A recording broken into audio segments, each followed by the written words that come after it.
Welcome to the deep dive. You know that feeling, right? That kind of nagging sense that something's missing. Like maybe what you do every day, your job, Yeah. it just doesn't quite line up with who you really are. Mm-hmm. It's incredibly common, that feeling of, misalignment. Right. For millions, maybe even billions, work isn't this source of joy or purpose. It's more like a daily grind, a routine that barely taps into what people are truly capable of. Exactly. It's like that square peg, round hole analogy you mentioned earlier. Yeah. People are trying to force themselves into these roles day after day just to make a living. And you see it everywhere, right? Friends, family, colleagues, just sort of detached. Their real talents, their unique ways of thinking just lying dormant, unused. And it's not just an individual tragedy, though it certainly feels like one for the person involved. When you step back and look at the big picture, it's a massive societal inefficiency. Oh, so inefficiency. Well, think about it. All that untapped potential. It's a huge drain on what we could collectively achieve. It impacts our collective flourishing, our societal progress, in ways we probably don't even fully grasp yet. So we're talking about wasted genius, wasted creativity. Precisely. The innovative ideas that never see the light of day, the compassionate actions that don't happen because people aren't in roles that channel that energy. It's like a vast reservoir of human potential that our current systems just haven't figured out how to unlock. Okay, let's unpack this. The notion that for millions, work isn't a source of joy or purpose, but a daily grind that barely taps into their true potential. What's fascinating here is how widespread this phenomenon truly is and how it impacts collective societal flourishing. It's a systemic bottleneck. And that's exactly where our deep dive heads today. We're looking at a really revolutionary idea. It's a framework, the progressive utilizations theory. And at its heart, imagines a world where every single person's potential isn't just noticed, but actively maximized. Not just for their own happiness, so that's huge, but for the collective good.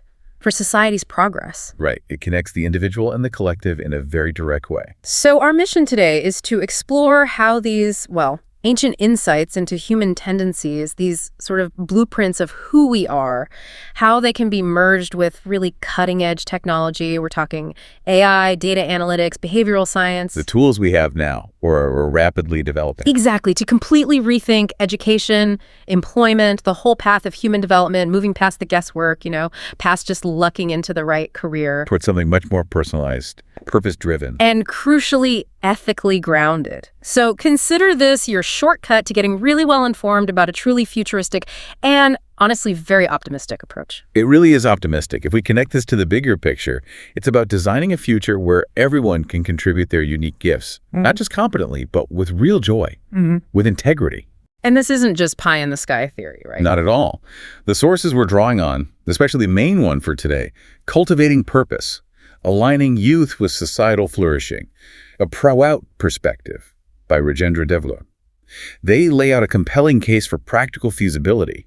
It's a genuine paradigm shift. From just slotting people into boxes based on grades. Exactly. To a system that truly sees and nurtures inherent strengths right from the start. It forces us to ask, what is the purpose of education? What is the purpose of our economic systems? Are they just ends in themselves, or are they tools? Tools for human flourishing. Okay, that brings us perfectly into our first section, the core philosophy beyond just a job.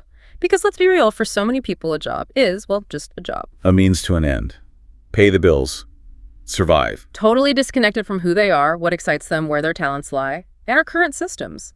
Education, employment, they often fail, sometimes spectacularly, at aligning our innate tendencies, what PROUT calls VUDIs, with our careers. VUDIs, yeah. These inherent propensities or inclinations. Think about it. How many people spend years, tons of money, on education, only to end up in a field that's totally unrelated, or worse, a job they actually hate? Oh, absolutely. The source highlights this. Millions studying things that don't resonate, don't engage them deeply, leading to disillusionment, underperformance. It's a huge waste. And the consequence. Yeah. It's far-reaching. We end up with workforces that are disengaged, underutilized, and often. Yeah. Deeply unhappy. This isn't just personal angst. The source calls it wasted human potential and societal inefficiency. Let's use that analogy you mentioned, the swimmer. Right. Imagine someone born to swim. Natural talent, the physique, the feel for water. It's just them. But the system, maybe rigid education, maybe parental pressure for a safe career, forces them into marathon running. They might finish the race. They might even do okay, meet the basic requirements, Yeah. but they'll never excel, never feel that joy, that flow state. Because their real gift, swimming, is completely ignored, misdirected, wasted. That's the analogy for countless people in their jobs right now. Their core strengths aren't being used, leading to underperformance, yes, but more importantly, a lack of fulfillment, a lack of optimal contribution. Such a powerful image. Misdirection, squandered gifts. Yeah. So let's pivot. Let's talk about PROUT's vision for actually cultivating these VDs. When we say VDs, we're talking deeper than just skills you can learn, right? Much deeper. These are the natural talents, the inclinations that are almost hardwired, things you're just drawn to. Where effort feels like play. Exactly. Where you find that sense of purpose almost automatically. They're the unique engines inside us. And the source mentions different types. Yeah, it categorizes them broadly. Intellectual, artistic, technical, leadership, caregiving, adventurous. Different flavors of innate talent. But the key emphasis, and this is crucial, isn't just about finding a job category. It's about guiding people into areas where they can serve with joy and excellence. Serve with joy. That's a profound shift from just doing a job. It reframes work entirely. Not a burden, but a purpose. Your unique way to contribute where your talents meet a societal need. When that happens, work isn't a chore. It's a source of joy, growth, and real value. Here's where it gets really interesting. The idea that society's flourishing directly links to your personal joy in your work. Think about the ripple effect. If everyone felt energized, knew they were contributing meaningfully, Imagine the innovation, the compassion, the solutions. it would be exponential. Because people would operate from authentic enthusiasm, from their peak capabilities. It's like a virtuous cycle. Individual thriving fuels collective thriving. And this leads us to that paradigm shift in education, captured by Shrii, Prabhat, Ranjan, Sarkar, the founder of PROUT. He said, it is certainly possible to transform the craving for physical enjoyment into intellectual hunger by channeling it toward a different goal through proper education. Wow. Okay, unpack that. How does education transform basic cravings? It redefines the purpose of education. It's not just vocational training, not just cramming facts for exams. It's holistic development, intellectual, social, even spiritual wealth. It's about redirecting that innate human drive, which, if unguided, might just chase physical pleasure or material things, redirecting it towards something more constructive, more intellectually stimulating, more beneficial for everyone. So instead of society chasing fleeting gratifications, education channels that energy into a drive for knowledge, for creativity, for contribution. Exactly. It's like harnessing a powerful force for good. The source also mentions that individual hoarding of mundane resources and wealth must be stopped. Okay, how does that fit in? Is it about taking things away? Not necessarily confiscation. It's more about shifting societal values, moving away from just accumulating personal wealth as the main goal, moving towards collective well-being, shared purpose. Use that river analogy again. Right. An untamed river can flood, cause destruction. But channel it properly, dams, irrigation, and it creates clean energy, sustains life, fosters prosperity. PROUT suggests we do the same with human desire and ambition. Channel it away from purely selfish or destructive ends towards constructive, collective flourishing, transforming the drivers of our actions from just me to we. That's incredibly hopeful, but the big question, how? How do we actually identify these bodies and channel them effectively, ethically? Ah, yes. The practical application. This is where ancient wisdom meets modern tech. Section 2, data-driven discovery of purpose. Okay. How does propose we do this? Through a really innovative systematic approach, long-term monitoring and recording of student tendencies, starting early in childhood and continuing right through to early adulthood, say age 21 to 25. So not a one-off test. Definitely not. The goal is an unbiased dynamic profile. A living picture of your dominant propensities, preferences, aptitudes. It captures genuine inclination over time, not just how you perform on one specific day under pressure. A living portrait of your deeper self. What motivates you, what makes you tick. That sounds revolutionary. And the source gets specific about the data. Very specific. Beyond the main Vedas, intellectual, artistic, etc., it looks at subtle patterns. Like, do you naturally cooperate or prefer working alone? Do you lead groups or dive deep independently? How you learn best. Hands-on, theoretical. Exactly. Likes and dislikes in different learning settings, how you respond to challenges, deadlines, collaboration, resilience under pressure. Even physical and mental stamina. Like, are you a marathoner or a sprinter in terms of focus? Precisely. And crucially, social-emotional strengths, empathy, communication, how you navigate interpersonal dynamics. Wow. This raises an important question. Imagine a system that truly sees you, not just your grades, but your deepest inclinations. It's like a personalized GPS for your life, guiding you towards paths where you won't just succeed externally, but find real, lasting joy. It goes way beyond standardized tests, which only measure a narrow slice. It aims for the whole person, the complex, multifaceted reality of human potential. So how do we gather and process all this nuanced information effectively? This is where the tech comes in. Exactly. Advanced data analytics, behavioral science, AI. Yeah. This makes the vision practical today. Okay, break down the scientific basis for feasibility. How does the tech enable this? Right. First, wearables and IoT. Think beyond basic fitness trackers. Continuous, passive measurement of activity, stress levels via heart rate variability, sleep, energy patterns across different tasks. So objective physiological data. Yes. Like a fitness tracker for your whole being, giving insights into your natural rhythms, how different tasks affect your energy and focus. If you consistently show low stress and high engagement during creative tasks, but high stress during repetitive ones, it's valuable, unbiased data. It gets past what you say you like and sees how your body actually responds, like a silent, honest dialogue. Precisely. Man, AI-driven psychometrics, these aren't old-school quizzes. They're adaptive, dynamic tests revealing problem-solving styles, creativity, social intelligence in a much richer way. Like educational games or simulations. Exactly. Imagine a simulation presents a complex problem. The AI tracks not just if you solve it, but how. Did you brainstorm iteratively? Follow steps methodically, collaborate well, work alone. These reveal your cognitive style, your vetus. That sounds much more engaging than a multiple choice test and gathers deeper data. Way deeper. Next, natural language processing, NLP. AI analyzes speech and writing essays, discussions, even casual chat. It detects underlying interests, thought patterns, emotional intelligence cues. How you express passion, your vocabulary, the structure of your arguments. All of it. An AI can spot recurring themes, empathy levels, creative flair in ways a human might miss with large numbers of students. Subtle clues to your inclinations. Okay, and the last piece, learning analytics. Right. Learning analytics, tracking engagement, performance, preferences across subjects, projects, activities. Which projects do you spend extra time on? Just out of curiosity. Yeah. Where does your interest naturally lead you beyond assignments? If someone obsesses over a robotics project, ignoring other homework, That's a powerful indicator of a strong technical VD. It identifies where passion and ability naturally meet, creating a predictive portrait. So what does this all mean for us? It means a future where your dream job isn't a lottery ticket, but a data-informed recommendation. Exactly. Leveraging tech to truly understand individual potential and guide it towards flourishing for the person and for society.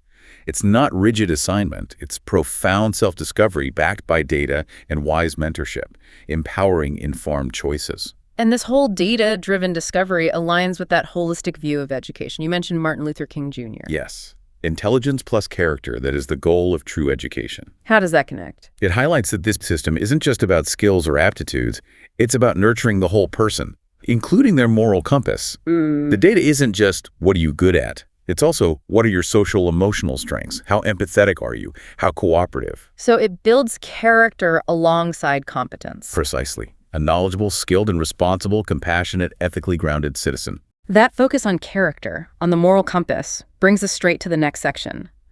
Moral compass and societal harmony, preventing destructive tendencies. Because guiding people to strengths isn't enough, right? We also need to address potential negative tendencies. Indeed. A huge benefit of this system is embedding universal moral education during those crucial formative years. Alongside academics and skills, students are actively guided in ethics, empathy, cooperation, service-oriented thinking. Actively guided, not just reading about it. No, it's experiential, continuous, designed to strengthen character and responsible citizenship from the inside out. Think of it like building society's immune system. Individuals guided by positive values make the whole system more resilient. Resilient against what? Crime, conflict. Exactly. Social ills, alienation, it's preventative, cultivating a collective moral fabric for long-term health and harmony. And that immune system idea links to the proactive part. Identifying negative tendencies early. The source mentions using data analysis to spot things like chronic dishonesty, cruelty, antisocial impulses. Yes. And here's where it gets really interesting. This isn't just about guiding you to your strengths, but gently course-correcting potential pitfalls before they cause harm. Before they become ingrained. Precisely. Instead of letting negative traits mature, leading to suffering and societal problems later, the system allows for early, constructive intervention. Educators, psychologists, mentors, using the data insights can offer tailored counseling, support, moral development programs, redirecting those energies positively. And the source says this is feasible now with current tools. Yes, enabled by existing psychological and AI tools. Imagine the preventative power, addressing issues before they become crises, revolutionizing public safety, well-being, mental health. That emphasis on early intervention reminds me of that Sarkar analogy, the bamboo. Ah, yes, a very powerful one. A bamboo, when green, can be shaped or bent in any way you like. Once it ripens, any attempt to reshape it will break it. Meaning childhood is the crucial time for shaping character. Absolutely. Sarkar stressed that kindergarten is where the mission of making human beings happens. If someone's already hardened, later education might not fundamentally change them.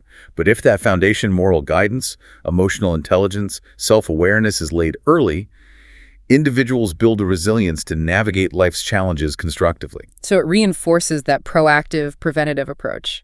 Invest early, shape positively. Exactly, setting people on a path of contribution, not harm or stagnation. This whole integrated approach feels incredibly well-grounded, not just philosophy, but backed by science, which leads us to the revolutionary impact of flourishing society. This isn't wishful thinking. It's deeply rooted in our understanding of human biology and psychology. How so? What's the scientific basis? Well, first, human development timelines. By the mid-20s, around age 25, our brains, especially the prefrontal cortex responsible for judgment, planning, self-control, are largely fully developed. This makes 21-25 a prime time to align life paths with these mature, stable tendencies. You're making choices with your full cognitive and emotional toolkit online. So matching happens at developmental peak, based on a fully formed self. That makes sense. Exactly. Second, behavioral stability. Psychology, like the Big Five personality theory, shows our core traits, motivations, temperament become relatively stable by our early 20s. This means the long-term data PROUT gathers is reliable for predicting long-term aptitudes and inclinations. It gives the guidance real scientific backing. Which is so different from now. Today, career choices are often based on what? Exam scores? Limited snapshots, yeah. Or economic pressure, get a job that pays, regardless of fit. Or parental influence, maybe well-meaning but not understanding the kid's crew vitas. It's messy, anxiety-ridden, inefficient, based on chance, external pressures, limited self-knowledge. PROUT replaces that guesswork with deep, multi-year evidence. Aptitude, temperament, empathy, values. Imagine the relief. Yeah. The clarity. The empowerment for young people. No more agonizing, what should I do? But a clear, resonant path. And how does this fit with Protestant neo-humanism? Neohumanism expands the focus beyond just economics to the whole person, physical, mental, spiritual, and our connection to all life. It's holistic, guiding people where they can contribute most significantly, using their strengths while moderating negative tendencies early. The result, a society that's productive, yes, but also compassionate, ethical, stable, optimizing potential for the good of all. And the ripple effects, they sound amazing. Higher work satisfaction means lower burnout. More energy. Optimal matching of skills to needs means better use of education, more efficiency. A greater sense of purpose means less alienation, social unrest, mental health issues. Early intervention means safer, happier communities. So what does this all mean for the future? It sounds like a blueprint for a truly thriving civilization. It really does. That Dr. APJ Abdul Kalam quote comes to mind. Yes. When learning is purposeful, creativity blossoms. When creativity blossoms, thinking emanates. When thinking emanates, knowledge is fully lit. When knowledge is lit, society flourishes. It perfectly captures the vision. Purposeful education leading to creativity, knowledge, and ultimately a flourishing society, applying knowledge with wisdom and compassion. Okay, fantastic vision, but how do we get there? What's the practical roadmap? That brings us to the path forward, a phased implementation plan. And crucially, it's not a one-time test, right? It's a journey. A lifelong journey of discovery. The source outlines 4 phases, starting very early. Phase 1, early nurturing, ages 5 to 10. Focus here is identifying broad interests through play activities, gentle observation of emerging vitas, moral, emotional indicators, no pressure. Just seeing what kids naturally gravitate towards, the curiosity, empathy. Exactly. Phase 2, nurturing adolescents, ages 11-18. Here, project-based work across disciplines gives hands-on experience. Talents emerge more clearly. Plus, integrated cardinal human values education and AI tools start detecting patterns, persistence, leadership, adaptability, potential risks needing support. So it's how you work, how you lead, how you embody values, not just academic skill. Precisely. Phase 3, pre-adult consolidation, ages 18-21. Yeah. Real-world internships in varied fields. Practical exposure, testing skills and propensities in actual work environments, analyzing skill mastery, motivation, ethical decision-making in real scenarios, fine-tuning the profile, letting them experience paths before committing. And the final phase. Final matching, ages 21-25. This is where individuals armed with deep self-knowledge from years of data and experience consciously choose their path. Work streams best match to their proven propensities, skills, moral strengths, with personalized mentorship ensuring happiness and maximum social contribution. This isn't about being told what to do. It's about being profoundly known and then empowered to choose. Beautifully put. It resonates with Swami Vivekananda. The end and aim of all training is to make the man grow. Education makes the current and expression of will fruitful. Channeling will, desire, potential to become fruitful for the individual and for everyone, empowering people to become their fullest selves. Okay, but collecting all this data from childhood, that raises big ethical questions. Privacy, autonomy. Absolutely critical questions. So what does this all mean for trust? How do we ensure this isn't about control, but about empowerment, which brings us to ethical safeguards ensuring autonomy and trust? Paramount considerations. The source outlines key safeguards. First, voluntary participation with informed consent. It's a choice, an opportunity, not a requirement. You opt in knowing what's involved. Choice is key. What else? Second, data privacy and security guaranteed by law. Not just policy, but robust legal frameworks protecting information from misuse, breaches. Essential for trust. Okay, legally protected. Good. Third, and maybe most vital for freedom, the right to override recommendations. The system guides, provides incredible insight, but the final choice is always yours. It preserves autonomy, free will. So it's a guide, a mirror, not a dictator. Exactly. Yeah. And fourth, regular audits by independent bodies to prevent exploitation, discrimination, bias creeping into the algorithms or interpretations, ensuring fairness and accountability. Independent oversight. Crucial. This raises an important question. How do we design systems that enhance human potential without encroaching on fundamental freedoms? The safeguards are as important as the technology itself. They ensure it serves well-being and freedom. That balance between guidance and freedom, absolutely essential. And this whole vision, it comes back to that idea of service, doesn't it? Like the Gandhi quote. Yes. The end of all education should surely be service. The whole system, identifying propensities, moral guidance, tech, it's all designed to empower people to contribute meaningfully, joyfully, finding that sweet spot where your talents, passions, ethics meet the world's needs.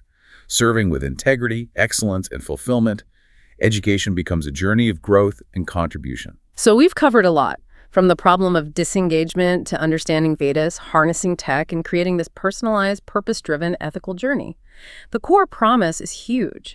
A society where people don't just survive, they thrive, serving humanity with joy, skill, integrity. A blueprint for individual and collective flourishing. It's a genuinely compelling, optimistic alternative, suggesting that by understanding and nurturing human potential from the start, we can build a far more harmonious, productive, and joyous future, evolving our systems to match our highest aspirations. So, as you, our listener, reflect on this, here's a final thought to ponder.